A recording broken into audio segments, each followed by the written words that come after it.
আল্লাহ বললেন আফালা ইয়ানজুরুনা ইলাল ইবিলি কাইফা খুলিকাত, উটকে কিভাবে আমি তৈরি করলাম এটা একটু দেখতে পারে না ওরা? আরে উটের দিকে তাকালেই তো ওরা উটের মালিক আমি আল্লাহরে খুঁজে পাবে। উটের কথা আল্লাহ কেন বললেন? উট হচ্ছে এমন আজীব একটা প্রাণী যেটা প্রাণী বিজ্ঞানীদেরকে হয়রান করে দিয়েছে। আল্লাহু আকবার, আপনি অবাক হবেন উটের যে ফিচার আল্লাহ তাআলা দিয়েছেন।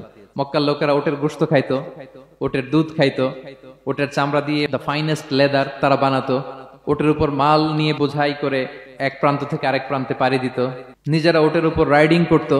এবং উট হচ্ছে এমন প্রাণী যেটা একসাথে 1 মাস না খেয়ে বেঁচে থাকতে পারে। 1 মাস পানিও খাওয়া লাগবে না, খাবারও খাওয়া লাগবে না। প্রাপ্তবয়স্ক একটা উট একসাথে 200 লিটার পানি খেয়ে ফেলতে পারে। এবং উটের পেটের ভিতরে একটা স্পেশাল ওয়াটার চেম্বার আছে, ওই চেম্বারে রেখে দেয়, যখন লাগবে ওইখান থেকে নিয়ে নিয়ে বেঁচে থাকে।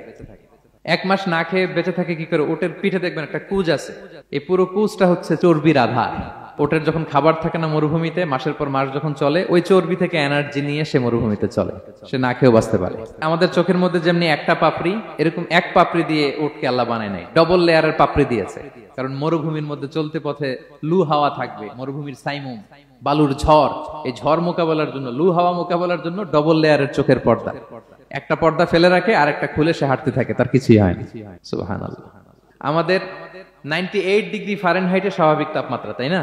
99 ডিগ্রি হলে আমাদের জ্বর, 100 ডিগ্রি হলে জ্বর, 101, 2 সর্বোচ্চ আমরা সহ্য করতে পারি। এর বেশি যদি হয় 103 ডিগ্রি হলে বেহুশ হয়ে যায় মানুষ। 4 ডিগ্রি হলে আমাদের দেহের ভেতরে যে কোষগুলো আছে এগুলো মরে যায়।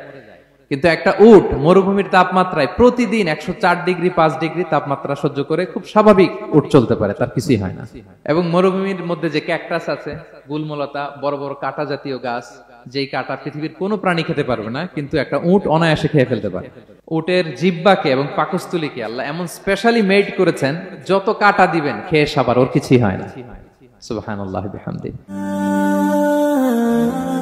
Be a part of our vision. Do listen and share the khair.